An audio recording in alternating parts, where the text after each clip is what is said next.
मजदूर को आज ना नौकरी मिलती ना दिहाड़ी मिलती।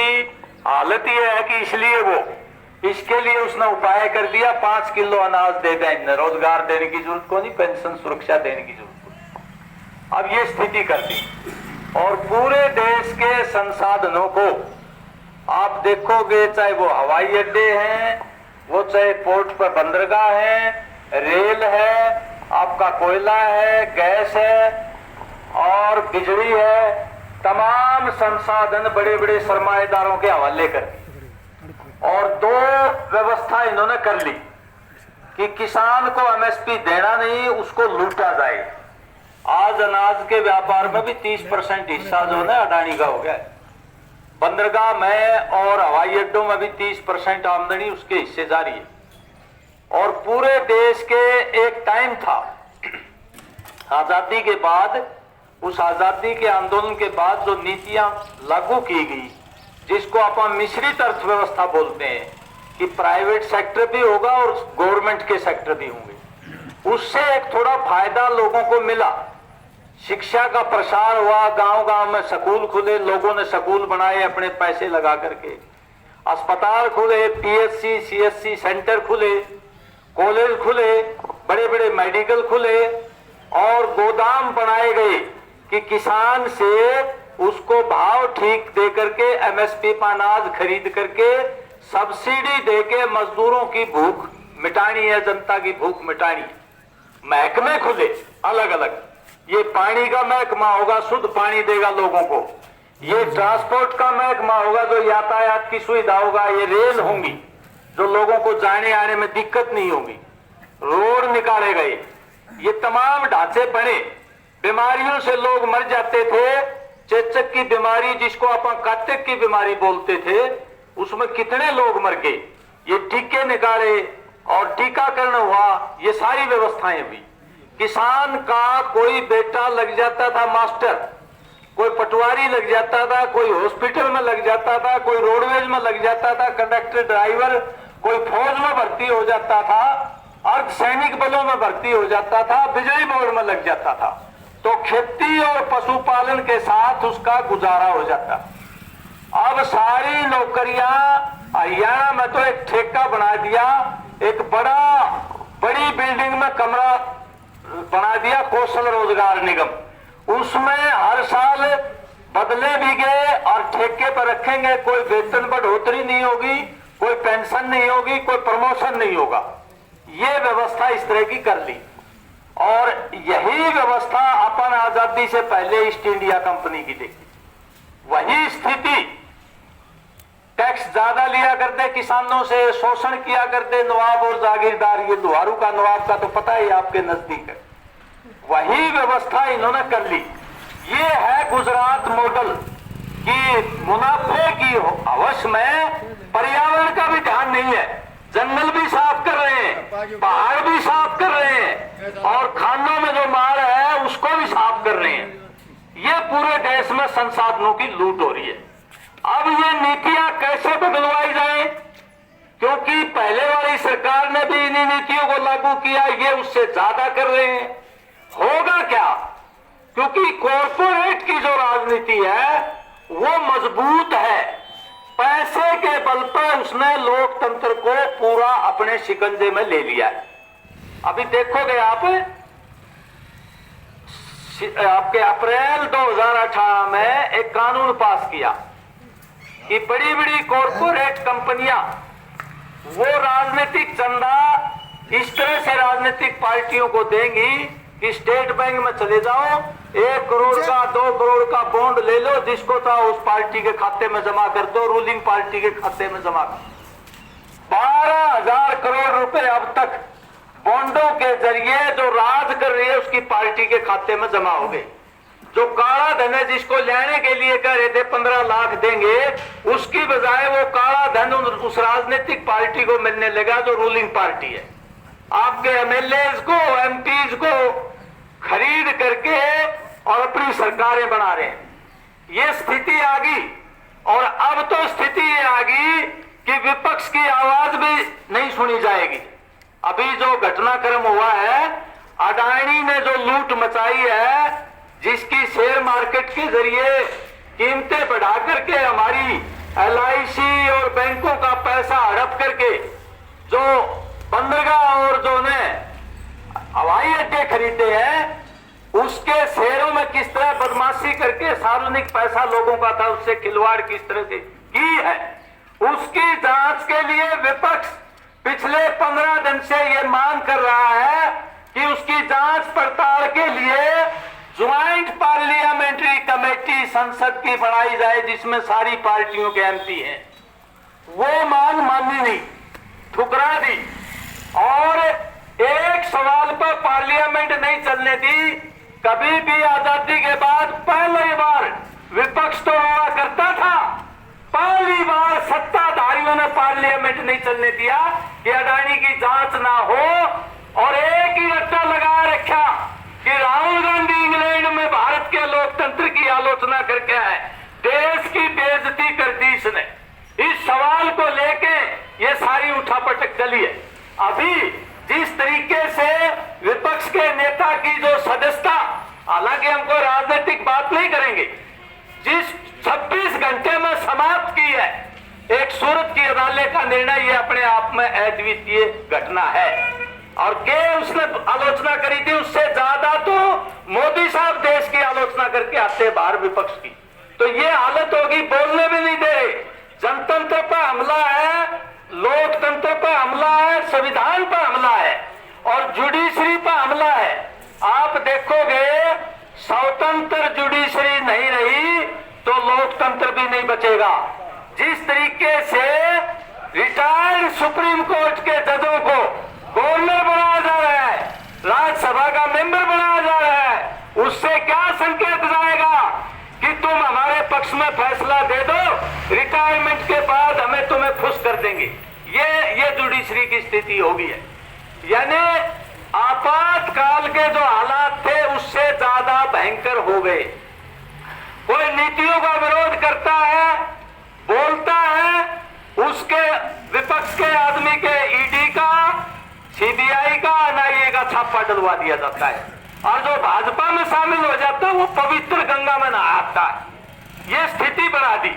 अब ऐसी स्थिति में कहीं हिंदू मुसलमान के नाम पर लड़ाई करवाई जा रही है, कहीं जातियों के नाम पर, कि लोग इकट्ठे होकर के ये जो जिसको करनी पूंजीवाद बोलते हैं, याराना पूंजीवाद बोलते हैं, देश के संसाधनों को कॉरपोरेट से मिलकर के उसको लुटवा रहे हैं, इसका विरोध करते हैं। तो लोगों की एकता तोड़ दो, लोगों की एकता तोड़ दो, जाति धर्म पर लड़ा दो लोगों को। ये नीति अपनाई जा रही है। अंग्रेज भी यही करते थे। जब भी आंदोलन तेज होता था हिंदू मुसलमान का दंगा करवा देते थे। और हमारे देश का बड़ा दुर्भाग्य है, जिन नेताओं ने एक अच्छे भारत की कल्पना की थी, एक समानता के भारत की कल्पना की थी, सारे देश के विभिन्न धर्मों के लोग, विभिन्न संस्कृतियों के लोग, उनको समान अधिकार होगा, सबको बराबर की हिस्सेदारी मिलेगी, ऐसा संविधान दिया था। आज उन नेताओं को गालियां निकाली जा रही है। संविधान को समाप्त करने की बात हो रही है जो अम्बेडकर साहब ने बनाया था। गांधी जी को गालियां निकाल रहे हैं, नथुराम गोडसे को हीरो बता रहे हैं। ये हमारा दुर्भाग्य है। इन लोगों ने आजादी के आंदोलन में अंग्रेजों का साथ दिया था, जनता का विरोध किया था। ये लोग मुस्लिम लीग और ये जो हिंदू का नाम लेकर के जो आज बात कर रहे हैं, हिंदू राष्ट्र बनाएंगे। अगर हिंदू राष्ट्र बनेगा तो खालिस्तान भी लोग बना लेंगे, फिर और देश भी बना लेंगे, ये देश टूट जाएगा। ऐसे काम मत करो, नीतियों को बदलो। ये नीतियां बदलवाने के लिए आम किसान, उसकी खेती बचे, उसको लाभकारी जो दाम मिले, इसका कानून संवैधानिक बने। आज पूरे देश में कहीं प्याज का किसान पिट रहा है, कहीं सरसों का पिट रहा है, कहीं आलू को पिट रहा है, कहीं टमाटर का किसान पिट रहा है, कभी दालों का किसान पिट रहा है। ये हालत है। इसलिए न्यूनतम लाभकारी जो डॉक्टर स्वामीनाथन ने जो रिकमेंडेशन दी थी, वो जब तक लागू नहीं होगा किसान का शोषण बंद नहीं होगा। और इन्होंने मना कर दिया, सुप्रीम कोर्ट में क्या हलफनामा दे दिया कि हम इसको लागू नहीं करवाए पाएंगे। और 14 महीनों ने वादा किया था। इसी तरीके से मजदूरों कर दिया। जितने भी सुरक्षा कानून थे वो सारे खत्म कर दिए।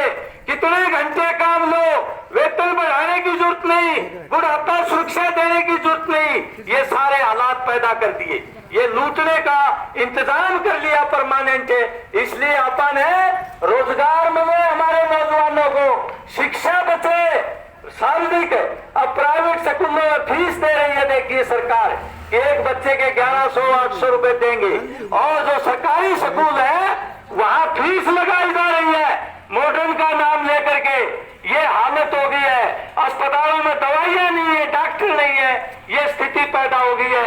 ये नीतियां बदलवा करके अमीरों पर टैक्स लगे, और जैसे मेरे साथी ने बताया कि 60 साल के बाद किसान भी देश की सेवा करता है। अगर किसान अन्न पैदा करना बंद कर देगा, खेती छोड़ देगा, घाटे में रहता है, तो देखना देश में क्या हालात हो जाएंगे। ये तो किसानों का पैदा किया हुआ गोदामों मान रखा था, नहीं तो कोरोना काल में हमारे करोड़ों मजदूर भूखे मर जाते। वो किसानों का पैदा किया हुआ था।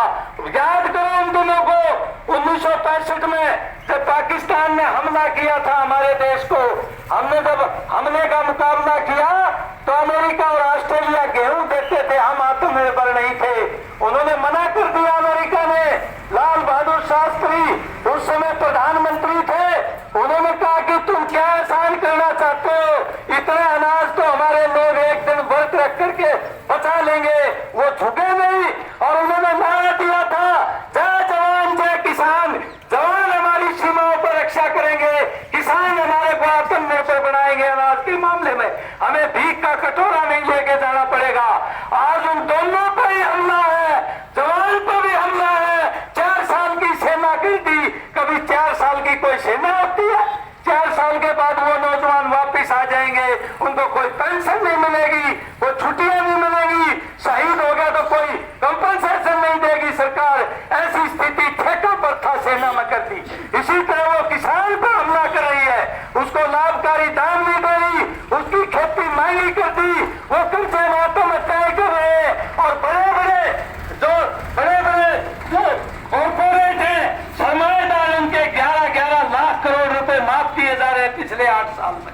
लेके भाग्य बैंकों का जो अभी गुजरात के नीरव मोदी है, और ये जो विजय माल्या है, मेहुल चोकसी है, कई लाख करोड़ रुपए लेके भाग गए। हम ये कह रहे हैं कि किसानों को कर्ज मुक्त करो, क्योंकि एमएसपी 2007 में मिल जाता तो किसान कर्जा ही नहीं होता।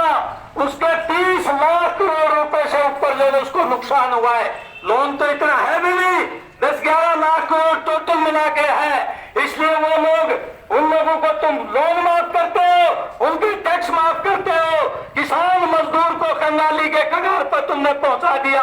ये नीतियां बदलवाने के लिए ये 5 अप्रैल को रैली है। अपन नीतियां नहीं बदलवाएंगे तो और सरकार आएगी, वो भी ये नीतियां लागू करेगी। लेकिन अपन ने दिखा दिया, जैसे कॉर्पोरेट के हाथ में खेती नहीं जाने देंगे, हमारी जमीनें नहीं जाने देंगे, ऐसे ही देश के संसाधनों को बड़े बड़े लुटेरे पूंजीपतियों को लूटने नहीं देंगे। ये जनता का धन है, जनता की संपत्ति है। ये कहने के लिए कि मोदी सरकार होश में आओ और देश का खजाना लुटाना बंद करो, अमीरों पर टैक्स लगाओ, गरीब मध्यम किसान को, मजदूर को उसकी नीतियां, कल्याणकारी नीतियां लागू करो, उसकी सब्सिडी बढ़ाओ, न्यूनतम समर्थन मूल्य दो, पेंशन दो उनको कर्ज मुक्त करो, और मजदूरों को कानून की जो सुरक्षा हटाई है वो पूरी सुरक्षा दो, उनका शोषण ना हो। अभी 2-3 दिन पहले किसान भाइयों अपन ने शहीदी दिवस मनाया था, भगत सिंह, राजगुरु, सुखदेव का, जिनको 23 मार्च 1931 को उन अंग्रेजों ने, जालिम अंग्रेजों ने हमारे नौजवानों को फांसी तोड़ दिया था। वो जब 8 अप्रैल 1929 को पार्लियामेंट में 2 जनता विरोधी बिल ला रहे थे, उनका विरोध करने के लिए, बैरों को आवाज सुनाने के लिए बम धमाका किया था। किसी को मारने का उद्देश्य नहीं था, बम धमाका करके बैरों को सुना करके पर्चे बांटे थे। वो हमारे नौजवान गिरफ्तार किए थे। भगत सिंह से कोर्ट के जस्टिस ने पूछा, भगत सिंह तुम क्या चाहते हो? तो भगत सिंह का क्या जवाब था कि जो जज साहब, हम देश में ऐसी व्यवस्था चाहते हैं ना करे, एक देश दूसरे देश का शोषण ना करे और लॉर्ड कर्जन की जगह पुरुषोत्तम दास टंडन बन जाएगा तो व्यवस्था में परिवर्तन नहीं होगा। हम इंकलाब लाना चाहते हैं, देश में बराबरी का समाज बनाना चाहते हैं, किसान मजदूर की सत्ता लेना चाहते हैं देश में, और पूंजी की सत्ता की जगह ये भगत सिंह ने कहा था। साथियों, आज कितने नौजवान हमारे काले पानी की सजा में 18-18, 20-20 साल की फांसी टूट गए। वो एक अच्छा भारत, खुशहाल भारत, जिसमें किसान मजदूरों का भारत बनाने की उनकी इच्छा थी। आज वो आजादी की लड़ाई के वो उद्देश्य हमारे सामने है। ये लुटेरे सत्ता में आ गए, इन लुटेरों के खिलाफ एकमत होकर के अपन लड़ेंगे नहीं, संघर्ष नहीं करेंगे, इन नीतियों को नहीं बदलवाएंगे तो हमारे भविष्य की संतानों का भविष्य जो अंधकार में होगा। और वो हमें कहेंगे कि एक समय में कुर्बानियां दे करके हमारे बुजुर्गों ने आजादी ली थी और तुमने उस आजादी को गवा दिया, तुमने दोबारा गुलाम बना दिया। वो हम नहीं कहलवाना चाहते। इसलिए 5 अप्रैल को अपन ये नीतियां बदलवाने के लिए, जनिक की नीतियां लागू करवाने के लिए, वैकल्पिक नीतियां लागू करवाने के लिए अपन ये लड़ाई लड़ रहे हैं। आपसे आशा है कि जरूर अच्छी संख्या में जाएंगे, क्योंकि ये अपनी लड़ाई है, अपने हितों को बचाने की लड़ाई है, अपनी खेती बचाने की लड़ाई है, अपनी भविष्य की संतानें बचाने की लड़ाई है। साथियों, आपने मेरी बात सुनी, बहुत बहुत धन्यवाद।